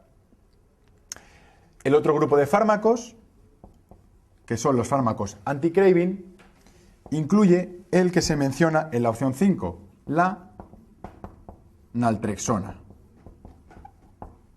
La naltrexona es un antagonista de los receptores de opioides, de manera que va a funcionar sobre el circuito de recompensa, tal y como dice la opción 5, actúa sobre el circuito de recompensa disminuyendo la sensación placentera que provoca el consumo de alcohol, ya que inhibe a los opioides endógenos, que son los que nos dan esta sensación placentera. Por supuesto, como dice la opción 2, en todos estos tratamientos de desintoxicación, sea de la sustancia que sea, la psicoterapia siempre va a estar indicada y si observamos patología psiquiátrica comórbida, como por ejemplo depresión, podemos utilizar fluoxetina. Así pues, y por descarte, la opción falsa es la opción número 4, en la que dice que el litio es tratamiento de elección de la deshabituación de alcohol. Recordamos que el litio es un fármaco que se utiliza como estabilizador del humor, de primera elección en el trastorno bipolar, pero no en el tratamiento del abuso de sustancias.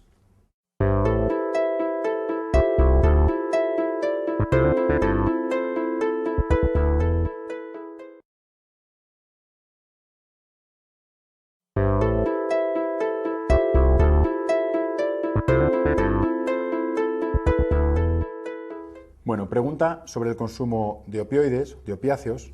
Son las segundas sustancias más preguntadas en el MIR después del alcohol. Y en este caso, la opción falsa, la opción menos probable, es el estreñimiento. Si bien durante la intoxicación por opiáceos se puede provocar estreñimiento, se puede producir, es mucho menos probable que se dé la abstinencia, y de hecho en la abstinencia lo que suele haber principalmente es diarrea. Podemos recordar que algunos fármacos utilizados habitualmente para la diarrea lo que llevan y lo que están compuestos son por derivados opiáceos, con lo cual es raro que la abstinencia provoque estreñimiento. En las preguntas sobre intoxicación de opiáceos debemos recordar en el MIR siempre que nos van a hablar de miosis junto con alteración del nivel de conciencia y probablemente nos hablen de un entorno social del paciente que nos oriente hacia el consumo de heroína, intoxicación por opiáceos.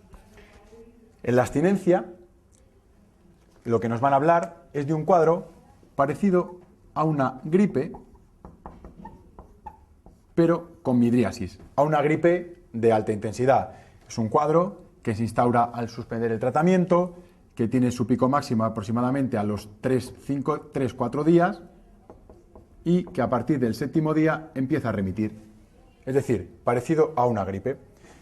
Va a consistir en dolores musculares, dolores abdominales, rinorrea, diarrea, es decir, como una gripe, pero con la característica de la midriasis, o por lo menos así nos lo van a preguntar en el MIR.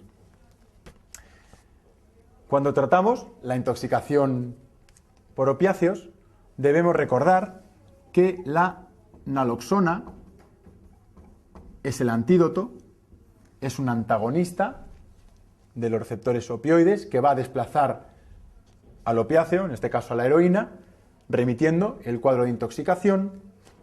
Y en la abstinencia lo que vamos a utilizar son dos tipos de fármacos. Por un lado, la metadona, que lógicamente nos va a frenar la abstinencia porque es un opiáceo, y en segundo lugar, la clonidina, que es un alfa-2 agonista que va a disminuir la mayoría de los síntomas físicos. Otra situación que debemos contemplar cuando hablamos sobre los opiáceos son los tratamientos de deshabituación. Es decir, no estamos tratando situaciones agudas, como pueda ser una intoxicación o una abstinencia, sino que tratamos una situación a largo plazo, es decir, cuando hay un consumo, cuando hay una dependencia, y lo que queremos hacer es deshabituar de la sustancia. En este caso tenemos dos tipos de estrategias, las estrategias de baja exigencia y las estrategias de alta exigencia. Las estrategias de baja exigencia consisten en suponer que esa persona, bien por el ambiente social, bien por el ambiente familiar, bien por los años de consumo, no va a ser capaz de abandonar los opiáceos, y lo que queremos hacer es que haga el consumo de menor riesgo posible. Le vamos a dar metadona, en los que se llaman planes de mantenimiento con metadona, le vamos a dar metadona de manera que no vamos a hacer que robe para consumir, que utilice jeringuillas contaminadas, que se tenga que andar inyectando la droga cada pocas horas, sino que vamos a dar una sustancia que se da una vez al día, que la distribuye gratuitamente el Estado, y disminuimos todos los riesgos sociales, todos los riesgos que conlleva el consumo a ese nivel. Los planes de alta exigencia se proponen para personas que hacen un consumo más puntual, que hacen una dependencia o que hacen un abuso de manera más puntual, teniendo una vida social más estable, teniendo una situación social mucho más adaptada, y sí que les vamos a exigir que abandonen el opiáceo por completo. No no nos conformamos con que queden tomando un opiáceo controlado, sino que vamos a pedirles que lo abandonen. Para ello, utilizamos la naltrexona. La naltrexona, que es un antagonista de los receptores opiáceos, de los receptores opioides, y va a actuar por dos vías. En primer lugar, por el circuito de recompensa. Al ser un antagonista del circuito de recompensa, pues va a hacer que haya menos estímulo, menos recompensa y menos sensación de placer. Y, en segundo lugar, la naltrexona lo que va a hacer es colocarse en los receptores de opiáceos, de opioides, de manera que cuando el opiáceo llega al receptor está ocupado por la naltrexona y el efecto es mucho menor. Así pues, para la deshabituación tenemos dos tipos de estrategias: los planes de baja exigencia con metadona y los planes de alta exigencia con naltrexona. Y esto es lo que hay que conocer de cara al MIR sobre el consumo y tratamiento de los opiáceos.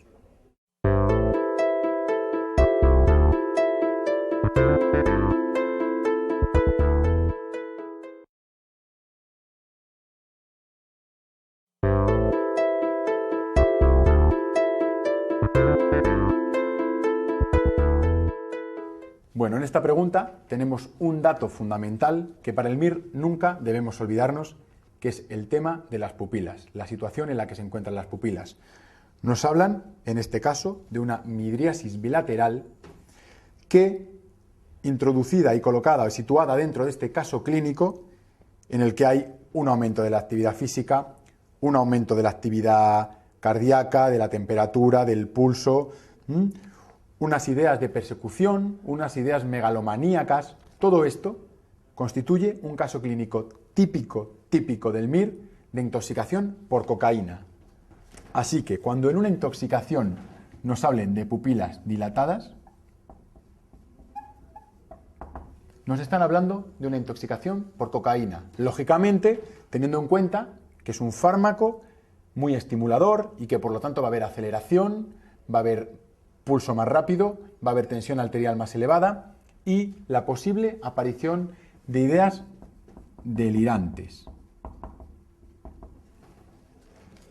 Bueno, conociendo que puede haber pupilas dilatadas en la intoxicación por cocaína, podemos saber también que en la abstinencia a cocaína lo que vamos a encontrar son pupilas mióticas y de cara a las pupilas debemos recordar que cuando nos hablen de opioides, opiáceos, lo que vamos a tener son pupilas mióticas durante la intoxicación y midriáticas en la abstinencia. Es un cuadro clínico típico, que así lo van a contar en el MIR, que el tratamiento es de soporte. Si hay mucha aceleración, si hay muchas ideas delirantes, daremos antipsicóticos. Si hay mucha ansiedad, daremos benzodiazepinas, igual que si hay insomnio, daremos benzodiazepinas, y debemos controlar las constantes vitales, manera de garantizar un soporte vital a esta persona. Otra característica que en el MIR podrían ponernos una pregunta o que podrían relatar en el caso clínico es la presencia de alucinaciones táctiles en forma de hormigas que recorren la piel. Se llama formicación con M, o síndrome de Magnan.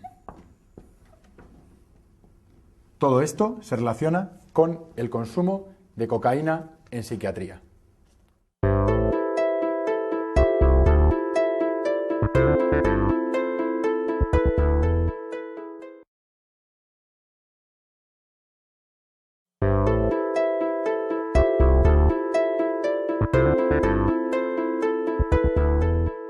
Estamos en una pregunta MIR respecto a los trastornos mentales orgánicos. En este caso, nos están presentando un caso clínico prototipo, un caso clínico típico del síndrome confusional agudo o delirium. En el MIR, para que en psiquiatría podamos hablar de un síndrome confusional agudo, tenemos que tener dos características siempre en cuenta. En primer lugar, las fluctuaciones o la alteración del nivel de conciencia. Sin esto, no tenemos un síndrome confusional agudo en el MIR, nunca. Siempre tiene que haber alteración del nivel de conciencia. Y el otro factor que debemos tener en cuenta en el MIR es que el síndrome confusional agudo o delirium tiene una causa orgánica. Y por eso, en cualquier pregunta MIR, siempre cuando nos pregunten características típicas del síndrome confusional agudo, debemos tener en cuenta que siempre nos tienen que decir que hay una alteración del nivel de conciencia, o siempre tenemos que buscar la opción en las que nos hablen del nivel de alteración de conciencia. Y por otro lado, todas las preguntas que tengan que ver con pruebas diagnósticas, exámenes, búsqueda de causa orgánica, van a ser las opciones correctas, porque para el MIR, en el síndrome confusional agudo, siempre tienen que darse estas dos características: la alteración de nivel de conciencia y la causa orgánica. Otra cosa importante que hay que recordar para el MIR, y que muchas veces lo preguntan con idea de que nos confundamos y de que fallemos la pregunta, es que en el síndrome confusional agudo nunca se pueden utilizar benzodiazepinas porque empeoran la clínica y aumenta el grado de confusión, solamente en caso de que estemos hablando de un delirium tremens, que es un síndrome confusional secundario al consumo de alcohol, a la abstinencia o de privación de alcohol. Pero nunca podemos dar benzodiazepinas en el síndrome confusional agudo.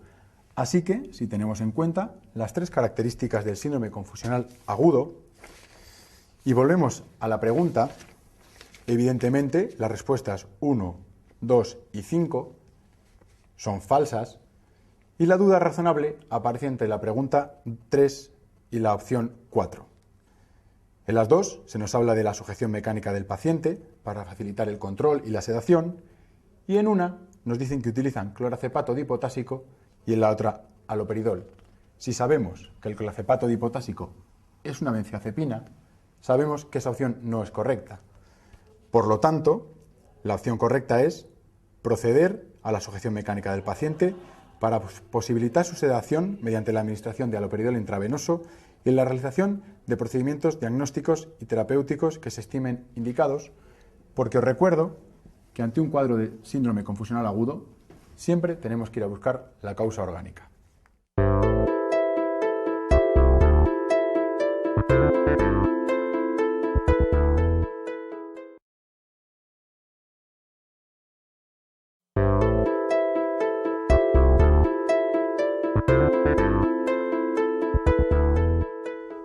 En el MIR, cuando nos hagan preguntas sobre demencia o pseudodemencia, refiriéndose a la psiquiatría, van a ser siempre preguntas comparadas. Es decir, van a intentar que comparemos un cuadro de demencia con uno de pseudodemencia, o bien van a preguntarnos características diferenciales entre los dos trastornos, como ocurre en este caso. Para poder contestar bien a estas preguntas, hay que tener la idea de que la pseudodemencia depresiva es una exageración de los defectos de memoria, de los defectos de concentración y atención que se producen durante la depresión. De manera que estas deficiencias están muy exageradas y muy exacerbadas a la hora de relatarlas por parte del paciente deprimido. Si bien el paciente que de verdad tiene una demencia intenta ocultar las deficiencias, intenta esforzarse en los test, intenta ayudarse de los familiares para que se note lo menos posible su cuadro de deterioro, las personas que tienen una pseudodemencia depresiva lo exageran todo como parte del proceso depresivo que presentan. Así que respuestas como la pérdida temprana y llamativa de las habilidades sociales no es frecuente en la demencia, se produce en fases avanzadas y sí que es parte de esta exageración que hay en la pseudodemencia depresiva. Igual que la conducta incongruente con la gravedad de las tareas o el realizar tareas de la misma dificultad con mucha diferencia entre unas y otras. Esto es típico de esa exageración, de ese cuadro provocado por el estado de ánimo deprimido que presentan los pacientes que sufren pseudodemencia depresiva. La concentración y la atención, si bien en fases de la demencia avanzadas van a estar muy diferentes de la pseudodemencia depresiva, en fases iniciales pueden estar parecidas, pero siempre estará más conservada en la pseudodemencia depresiva, que al fin y al cabo es un cuadro depresivo sin una verdadera alteración cognitiva. En este caso, La opción correcta, la que nos hace pensar más en una demencia verdadera que en una pseudodemencia, es el agravamiento nocturno de las deficiencias, porque los pacientes que tienen una demencia, toda privación de estímulos, como puede ser, por ejemplo, la disminución de la luz, en la noche, el escurrimiento, el que haya menos sonidos, el que haya menos estimulación, va a hacer que las deficiencias sean mucho más claras que en la pseudodemencia depresiva. Además, podemos recordar que cuando hay una depresión, el empeoramiento se produce sobre todo por las mañanas, con una mejoría por las noches, lo cual justifica todavía menos que hubiera un agravamiento de las deficiencias por la noche.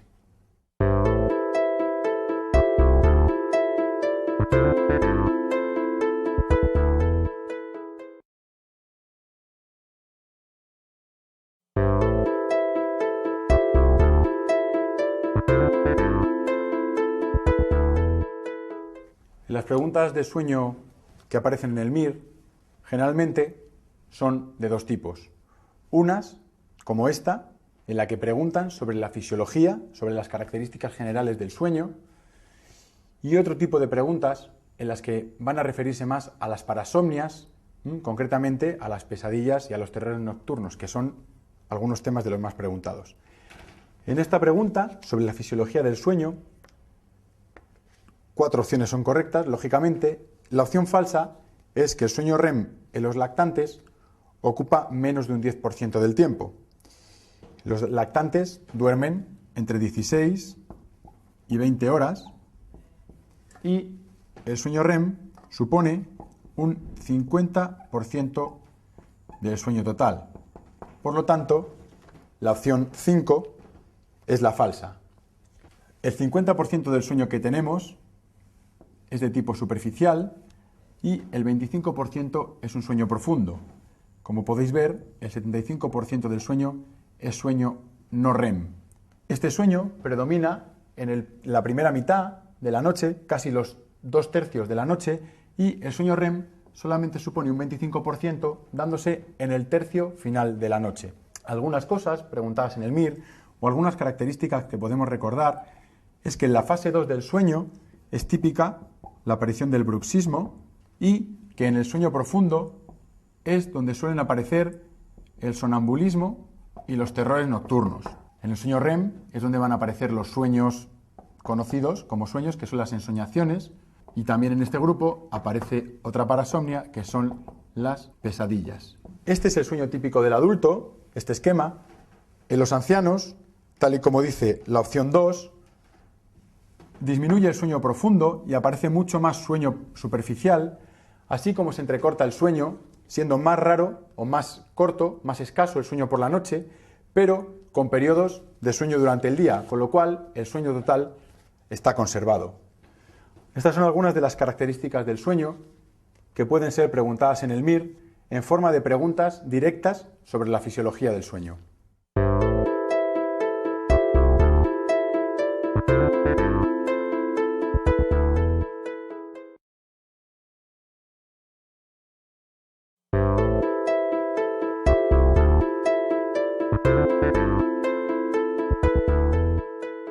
Las preguntas respecto a terror nocturno y pesadillas son las preguntas más frecuentes en el MIR dentro del apartado de sueño y en concreto de las parasomnias que han preguntado. La diferencia entre terror nocturno y pesadilla hay que tenerla muy clara porque son entidades diferenciadas a la hora de presentarse en los distintos estadios, la clínica que presentan y las distintas situaciones con las que se relacionan. Como veis en la siguiente tabla, el terror nocturno es típico del sueño profundo, del sueño de ondas lentas, de las fases 3 y 4, que se dan en el tercio inicial de la noche.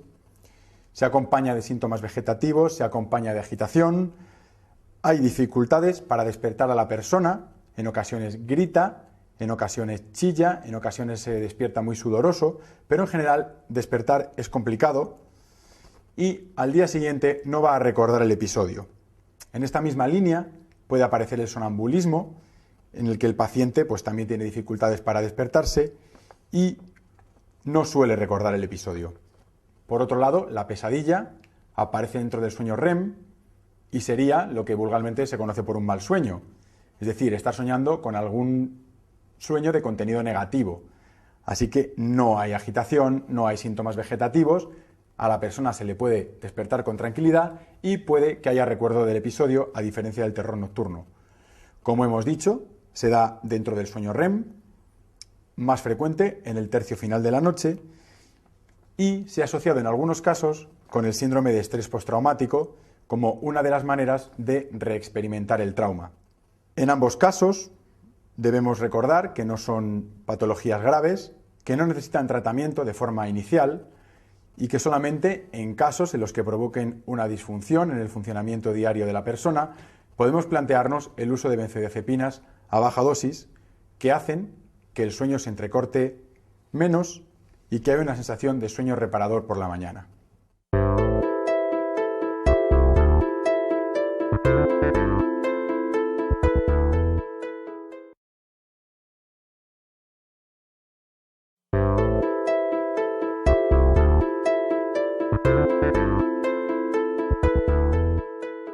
Debemos recordar para el MIR que hay 3 grupos de trastornos de la personalidad. Un grupo, el grupo A, llamado los extraños. Grupo B, que es el grupo de los inmaduros. Y el grupo C, que es el grupo de los temerosos.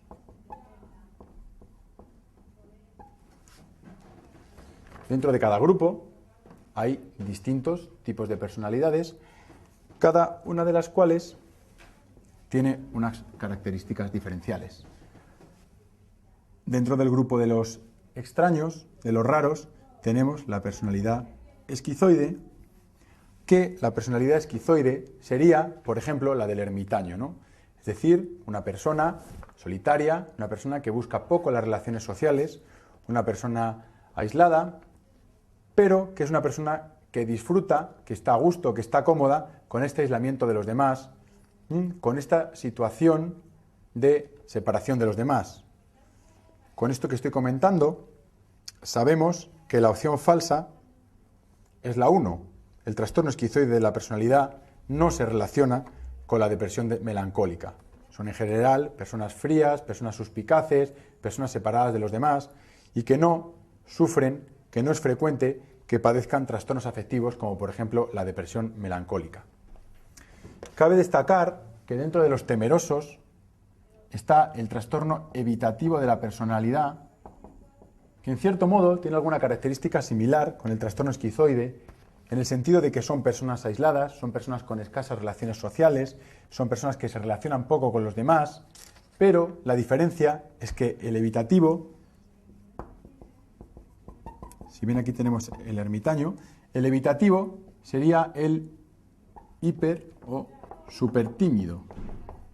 Es decir, que no tiene relaciones sociales, pero que desearía tenerlas. Y aquí sí que es más probable que aparezca la depresión, y lo que es aún más frecuente, y por eso la opción número 5 es verdadera, es su asociación con la fobia social, tema que también ha sido preguntado en el MIR, la relación entre estos dos trastornos, el trastorno evitativo de la personalidad y la fobia social.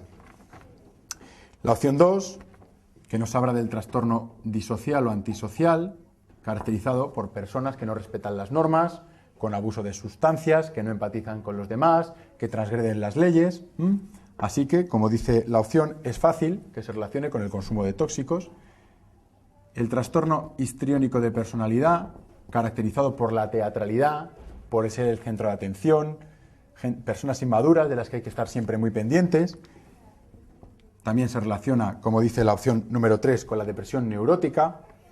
Y el trastorno límite de personalidad, como dice la opción 4, es un trastorno marcado por la inestabilidad en las relaciones afectivas, en el trabajo, con la alimentación, caracterizado por muchísima inestabilidad y que se relaciona, como dice la opción 4, con los trastornos afectivos. Dentro de los extraños nos quedaría también el trastorno paranoide y el trastorno esquizotípico de personalidad. Dentro de los inmaduros tenemos el disocial, el histriónico, el límite y el narcisista. Y dentro de los temerosos tenemos el evitativo, el trastorno obsesivo de la personalidad, que no es lo mismo que el trastorno obsesivo compulsivo, el trastorno obsesivo de la personalidad y el trastorno dependiente.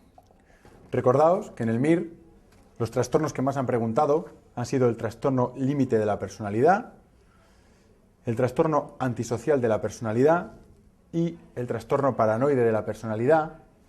En el trastorno paranoide de la personalidad tenemos que recordar que son personas suspicaces, son personas desconfiadas, que también tienen dificultades para las relaciones sociales por este motivo, y lo que han preguntado en el MIR es la presencia de ideas delirantes, y en ese punto es cuando dejamos de tener un trastorno del paranoide de la personalidad para tener otro diagnóstico, bien esquizofrenia, bien trastorno delirante crónico o episodio psicótico breve, pero el trastorno paranoide de la personalidad no debe presentar ideación delirante, solamente suspicacia, desconfianza, pero sin llegar a conformar una verdadera estructura psicótica.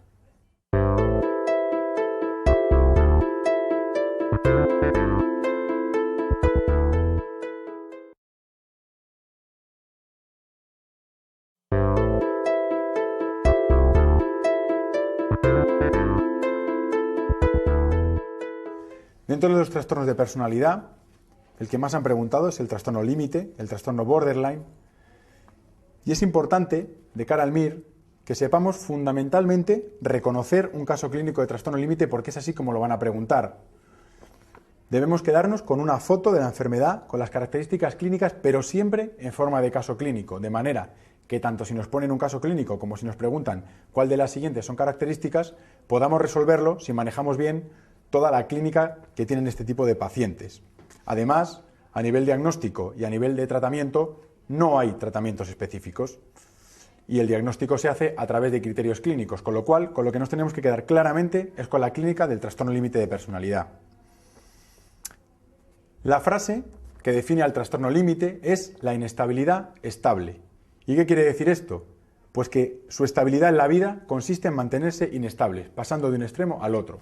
Y son inestables en las relaciones interpersonales, con amigos, con parejas, en las relaciones laborales, son inestables a la hora de evaluar su imagen corporal, muchos de ellos presentan trastornos de la conducta alimentaria, son inestables también a la hora de consumir sustancias, a la hora de mantener conductas sexuales de riesgo, es decir, una inestabilidad que aborda toda su vida. Una característica que nos podrían preguntar en el MIR es, tal y como pone en la pregunta, estos sentimientos de vacío, esta sensación de tensión interna, de vacío crónico, que muchas veces suelen aliviarlo mediante las autolesiones, algo típico y algo preguntado en el MIR. Y la otra característica típica que pueden preguntarnos son la presencia de episodios micropsicóticos, y es así como se llaman. Son episodios psicóticos breves, autolimitados y de corta duración, que aparecen en el curso del trastorno límite de la personalidad. Así pues, os recuerdo que os quedéis con una foto muy clara del trastorno límite, que es la mejor manera de resolver las preguntas en el MIR.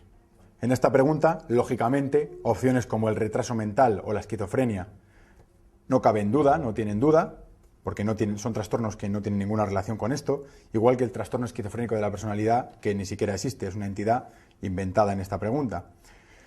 Nos quedan las opciones 4, trastorno explosivo intermitente y trastorno límite de la personalidad. El trastorno explosivo intermitente no justificaría toda esta clínica, si bien es un trastorno que se caracteriza por una pérdida del control de los impulsos, con agresiones, con consumo de sustancia, etcétera, etcétera.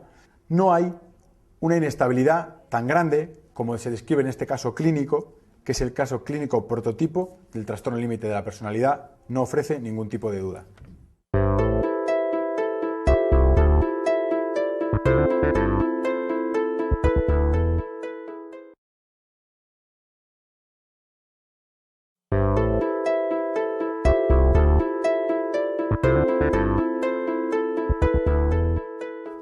Preguntas sobre psiquiatría infantil. Uno de los temas más preguntados es el trastorno por déficit de atención e hiperactividad. En este trastorno existen 3 tipos de síntomas: el defecto de la atención, la hiperactividad y la impulsividad. El déficit de atención hace niños que no pueden concentrarse, niños que no pueden estar atentos, con bajo rendimiento escolar y malos resultados académicos. La hiperactividad va a hacer que los niños sean incapaces de estar atentos a una misma acción, va a hacer niños incapaces de ceñirse al orden, de ceñirse a las reglas, niños de difícil manejo, y la impulsividad va a hacer que se muevan de manera atropellada, de que interrumpan, que no terminen las respuestas, que no sean capaces de mantener un funcionamiento fluido, dado ese funcionamiento tan impulsivo. En esta pregunta hace hincapié en los tratamientos y debemos recordar dos cosas. En primer lugar, que el tratamiento de elección es el metilfenidato, un derivado anfetamínico, que actúa fundamentalmente sobre el déficit de atención, ya que en estos niños hay una disminución de la función de la dopamina, una disfunción dopaminérgica, fundamentalmente a nivel frontotalámico. Así que al utilizar el metilfenidato estimulamos esta zona cerebral y mejoramos todo el déficit de atención. Y por otro lado, están contraindicados los fármacos ansiolíticos. Así pues, la opción número 3 es la opción falsa, en la que nos dicen precisamente que los ansiolíticos son el tratamiento de elección.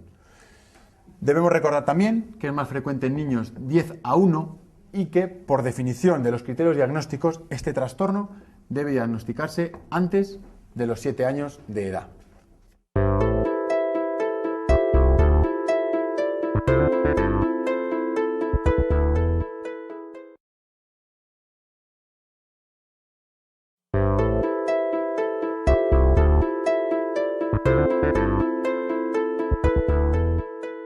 Pregunta sobre los trastornos generalizados del desarrollo. Debemos recordar que hay 4 trastornos generalizados del desarrollo, que son el autismo, el síndrome de Asperger, el síndrome de Rett y el síndrome de Heller. En estos trastornos hay una alteración de 3 parámetros: la comunicación, la interacción social y el lenguaje.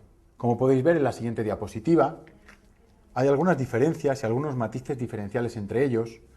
En el autismo hay una alteración completa en las 3 esferas, en la comunicación, en la interacción social y en el lenguaje, así como una asociación con retraso mental en el 75% de los casos, siendo más frecuente en los varones que en las mujeres 3:1.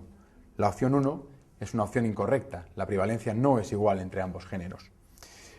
En el trastorno de Asperger existe una alteración de la comunicación y de la interacción social, hay menos incidencia de retraso mental y además no hay alteración del lenguaje, lo cual lo diferencia fundamentalmente del autismo.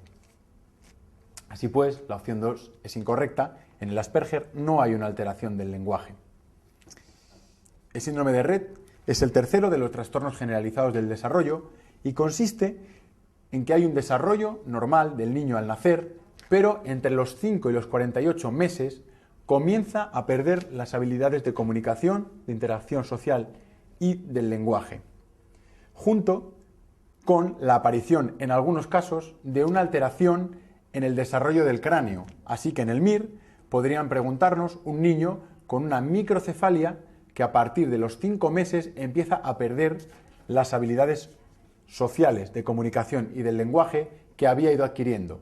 La respuesta número 4 es falsa, ya que la clínica no es a los 5 años de edad, sino entre los 5 y los 48 meses. La opción correcta es la número 3. El síndrome de Heller consiste en un nacimiento normal, con un desarrollo psicomotor normal, con una adquisición normal de las habilidades sociales de comunicación y del lenguaje, pero con una pérdida de las capacidades a partir de los 2 años de edad. Se conoce como la demencia infantil, tal y como dice la opción 3, ya que son niños que después de un desarrollo normal, a los 2 años empiezan a perder todas las capacidades de comunicación, de interacción social y del lenguaje. La opción 5 es incorrecta. El metilfenidato no es el tratamiento de elección en estos trastornos. El metilfenidato es el tratamiento del trastorno por déficit de atención e hiperactividad. En estos niños se hace estimulación psicoterapéutica y se utilizan fármacos que controlen las alteraciones de conducta que en muchos casos se asocian a estos trastornos.